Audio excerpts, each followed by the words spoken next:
Really think about this idea of reinvention versus evolution. Have you stopped challenging yourself? Are you a little bit bored or stagnant with things that you've been doing? What are some things that you've been neglecting doing, or you've had just like a little bit of glimmer? Hi there, and welcome to Speaking Your Brand. I'm your host, Carol Cox, joined by our lead speaking coach, Diane Diaz. Hi, everybody. Today, we are filming in one of the studios on the campus of Full Sail University, where Diane and I have been teaching for 16 years in the digital marketing program. We certainly have evolved over those years, everything from how the internet has evolved, as has AI. And we want to talk today about reinvention versus evolution. I feel like a lot of times we are told that we should reinvent ourselves, that we should become someone new if we want to take on different aspects of our career or projects that we're working on. But I'm not sure reinvention is the right word, because I'm not even sure it's possible to truly reinvent who you are. I think it's more of an evolution. So Diane, thinking about your career that you've had in marketing and branding, including at the university, how have you seen this idea of evolution play out? I agree with you that it is not really a reinvention, because I think who we are today is largely obviously based on who we used to be and things we've learned over the course of time, over our careers, personal experiences. And so I really feel like it's really just maybe coming into who you are and a identification of all that makes you who you are based on all those experiences that you've had. I wonder if part of it is also an acceptance of all these different aspects of ourselves. I remember way back when I started Speaking Your Brand in 2015, 2016, I was told by very well-meaning people that I should not talk about my background in politics, that it could potentially turn off people if they weren't similarly politically aligned, and I should just kind of ignore that aspect of my career. And I thought at the time, well, that doesn't really make sense, because it is a core part of who I am, right, who I always have been, as part of my values, the work that I do, the work that I like to do with women to help them use their voice. But I'm sure that there's a lot of women out there that feel like maybe aspects of their career or things that they've done that they have not embraced because they're afraid that either it feels messy or like it doesn't feel like it's part of their overall cohesive brand. Yeah, that's true. I hear that from clients sometimes, or even just in conversations with women.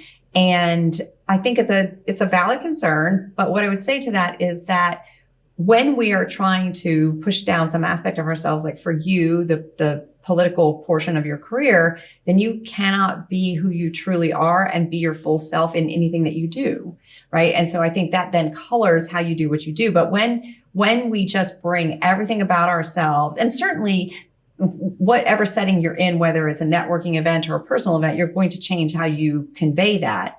But when you bring your whole self and all that makes you who you are, the politics, even religion for some people, hobbies, personal interests, and you bring all of those things to the work that you do and to your messaging, that is truly what your personal brand is, right? And that's how we can feel more comfortable living in our personal brand. And it doesn't feel like a disconnect between who we're saying we are and who we actually are, which we don't want that disconnect. Well, I know that you are an Ironman. You completed an Ironman. This was in 2013. Yes. Yes. And that was a big part of your identity. I remember when we started teaching here at the university in 2009, I was so inspired and impressed by these triathlons that you were doing. And so I started doing more running, and I was like, oh, I got to keep up with Diane and her fitness.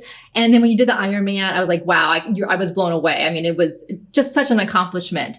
And I remember you telling me last year, you're like, wow, that feels like it was so long ago. Can I really still talk about that? Or can I still include it in the talks that I do? And I said, yes, because that, number one, shows so much about who you are, your personality, and what matters to you. And yes, even though it may have been 10 years ago now, it's still something that shapes, I believe, who you still are today.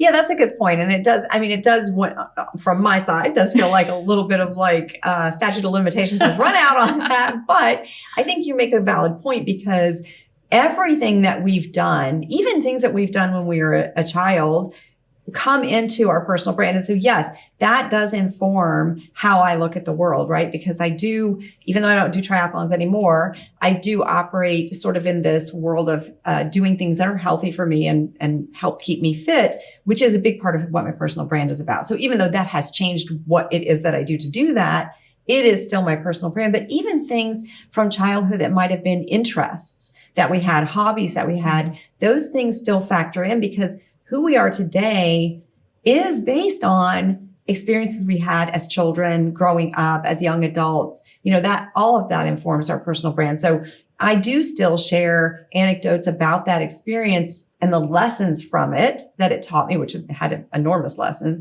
I share those in my talks or with clients, because I think that not only do they inform what my personal brand is, but they're good lessons for clients to sort of take away and apply in the work that they're doing. So I try to still incorporate that message. Well, as a tease for those of you listening, in another episode, we talk about stories that we have learned about ourselves from when we were younger that very much informs how we showed up as adults. So stay tuned for that one. But let's get back to the idea of reinvention versus evolution. And I think that one of the things why I find the Ironman so fascinating is because you were willing to challenge yourself in a big way. It's not easy to do that. It takes a lot of work. You have to be uncomfortable, like physically uncomfortable. But as you said, it's so much more as a mental game, even more than physical. And I think that we stop growing or evolving when we stop challenging ourselves. And there may be times in our life or our career where okay, I have enough going on. Like I can't add more to my plate. I have to just work with what I already have mastered and feel comfortable with. But I feel like for myself, I get to a point where I'm like, okay, I've mastered this thing. I understand how to do it. I feel really good and comfortable and I enjoy doing it. Now what's next? Like I'm looking onto the horizon and sometimes I need a push, like an external push from somewhere else to push me into that, to get me out of my comfort zone. And sometimes I can kind of force myself to do it. So have you had a time in your life where that has happened for you? Oh my goodness. Yes. So before teaching at Full Sail, I worked in land development for a big corporation that was a national land developer. And I was there for almost 10 years. And then the housing market collapsed. Now, just to back up a little bit, I was already ready to leave that job. I felt like I had sort of outgrown it and I was ready to move on to something else, but I don't think I would have had I not been laid off. And so I think the push of getting laid off from that is what got me here and teaching, which I absolutely love. And I actually tell people when I tell that story, I was lucky enough to get laid off because I am so glad that I did. I would not have left that job had it not been for that. So that's sort of that evolution. It wasn't a reinvention. I didn't reinvent myself into an educator. I took all my experience that I had from the past 10 years and before and wrapped that into bringing that to the classroom, the virtual classroom, as it were, and using that to help inform how I teach about branding to students. So even those experiences play. And so it wasn't a reinvention. It was sort of an evolution of who I am as a person and as a professional. Well, that's a great example because that teaching thread has been there ever since you were a little girl teaching your stuffed animals. I know you talk about that up through until what you do today. And then I think about my background in technology and in software development, which I did many, many moons ago. My first companies were tech companies. And I really dropped that entire aspect of what I did professionally because I wanted to move into speaking your brand and working with people and less with typing code on the computer screen. But then when AI really kind of came out with ChatGPT a couple of years ago, I was immediately enthralled and could see all the possibilities that could be done with it. So I kind of like went back into my past, pulled this like thread of technology and then brought that back into the present, which again, I think is more of this idea of evolution. I didn't reinvent, I didn't all of a sudden become a tech person. Right. It was just that, okay, I have this interest. Now let me bring it back more into the forefront. Yeah, absolutely. And I think that's true too. If you look at just the story that you brought up about me doing the Ironman, I grew up as a very uncoordinated, not athletic child, and I had no athletic bone in my body. And so you might say, well, that was a reinvention, but it really wasn't because it was me. Like you said, you get bored and you want a new challenge. And then I little by little started doing little like 5Ks and different things. And it sort of ramped up from there.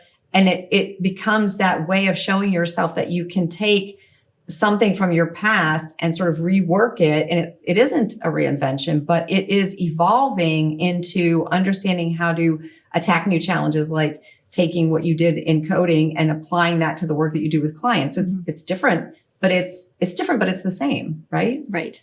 Yeah. Well, and thinking about AI, I remember when ChatGPT came out and I was all over it and adding it to the classes that I teach here and figure out how to use it in speaking your brand. And I remember telling you about it. And what was your response? You had me come to your house. You showed me all this stuff. And I was like, well, I don't know what any of this is, but let's do it. Right. And I appreciate that because I think that is a key part of evolution is being willing to say yes, be adaptable, be open, and not be so rigid. I feel like for myself, when I was in my 20s and 30s, I had a very clear idea of like how the world looked and worked to me and like how I wanted it to look and work. And it's almost like, okay, I was going to make sure I fit everything into that viewpoint. And sure, it works a little bit, but maybe it doesn't work as well as we thought it did looking back. But I think that especially when we get to this point in our careers, having this ability to be adaptable and flexible and say yes, even to things that seem totally different than what we've done before or things that seem really uncomfortable or new. No, that's a really good point because if I look back on my younger self and my younger days in my career and trying so hard to make things happen, and now I look at myself now and I kind of just go with the flow, but things happen better and more aligned with who I am and what I want. So I think the pushing so hard, sometimes you actually set yourself up for a lot more resistance than if you just go where the opportunities are and say yes to things. Like, for example, me doing a comedy set at the beginning of the year. That isn't something that I would have just signed up for, but it sort of evolved from the fact that I am a speaker, I am a speaking coach, and then here came this opportunity to do speaking in a different way. But I also love comedy. I almost exclusively watch and listen to comedy things. So having the opportunity to do my own 5-minute comedy set, it's like, oh, that's kind of interesting and a different way of looking at speaking. And then, of course, I get lessons from it that I bring to clients. But so you can take all those things and go where the opportunities are and look for ways to say yes to things that you, even if you don't know, I didn't know how to do that, but I said yes. And then I figured it out because we're all smart enough. We can figure it out. That's a great example. Another inspiration to think about what is something that you hadn't done before, but you have an interest in. Yes. And you said, okay, I don't know how good I'm going to be at this, but it doesn't really matter. I don't have to be perfect. Nope. I just have to be good enough to enjoy it. And I think, again, like back when I was younger, it wasn't so much that I wanted everything to be perfect, but I had very, very high expectations of what I wanted to produce for myself, not for anyone else, but in my own mind. And I feel like definitely I have lessened that and think about, well, what am I enjoying in this process? And can that be good enough? No, that's a great point because obviously nobody was paying me to win triathlons and I was very slow. So that's fine, but I loved it. And then when I didn't love it anymore, I stopped doing it. Same with the comedy set. It's not my job. I did it for fun and I'm not going to go out and I'm a daytime person, not a nighttime person. So I'm not looking to do comedy sets and comedy clubs at night, but it was fun and it gave me lessons and a new challenge and something to try with my skills that I already have, but in a different way. Maybe you need to create a lunchtime comedy group. I need to open a lunchtime comedy club where there will be nobody there.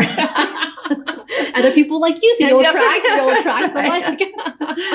All right. So for those of you listening, really think about this idea of reinvention versus evolution. You're probably not going to wholesale reinvent yourself. No one really does. But think about, have you stopped challenging yourself? Are you a little bit bored or stagnant with things that you've been doing? What are some things that you've been neglecting doing? Or you've had just like a little bit of glimmer, like a comedy set or an Ironman triathlon or public speaking or launching a podcast or doing a TEDx talk. And maybe you can take the next steps, getting you closer there. Well, thanks so much for watching Speaking Your Brand. Thank you, Diane, for being here. My pleasure. And until next time, thanks for watching.